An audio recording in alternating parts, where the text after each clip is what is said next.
اللہ اور یہی وجہ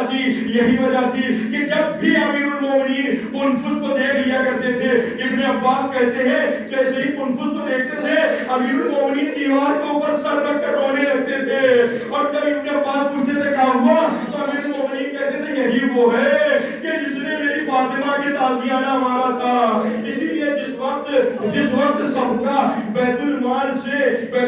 سب کی تنخواہیں بند ہو گئی مگر قنفذ کی تنخواہ چلتی رہی اور قنفذ کو تنخواہ ملتی رہی، جس وقت ابن عباس نے آ کر امیر المومنین سے پوچھا ہے امیر المومنین سب کی تنخواہیں خلیفہ وقت نے بند کر دی ہے مگر یہ قنفذ کی تنخواہیں کیوں چل رہی ہیں؟ امیر المومنین کہتے تو جانتا نہیں ہے ابن عباس، تم جانتے نہیں ہو، ارے اس نے ہی وہ سب سے بڑا ظلم کیا تھا کہ جس کی کوئی نظیر نہیں ملتی ہے، اس نے میری فاطمہ کے بازو کے اوپر تازیانہ مارا تھا، یہاں تک کہ فاطمہ جب تک حیات میں رہی اس بازو کو کبھی فاطمہ اٹھا نہ سکی ہے اور اسی طرح دنیا سے رخصت ہو گئی ہے۔ اور جانتے ہیں آپ جس وقت امام حسن مغیرہ کو دیکھ لیا کرتے تھے ایک مرتبہ رونے لگتے تھے، کیونکہ یہی مغیرہ وہ ہے کہ جس نے حسن کے سامنے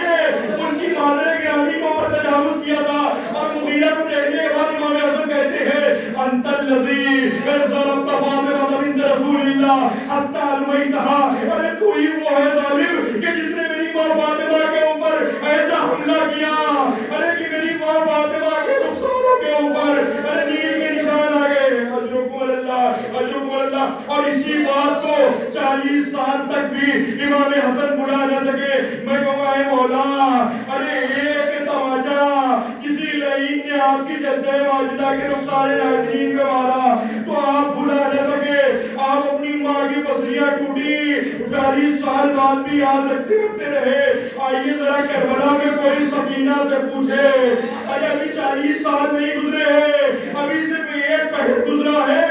یہاں تک کہ حسین کی شہادت کے بعد جب گھوڑے لاشے پر دوڑائے گئے اور پسلیاں ٹوٹ گئی، حسین کا لاشا ٹکڑے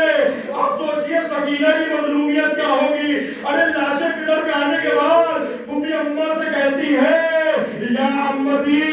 احاذا نعش ابی، اے پھوپھی اماں ارے کیا یہی میرے بابا کا جنازہ ہے؟ اجرکم اللہ۔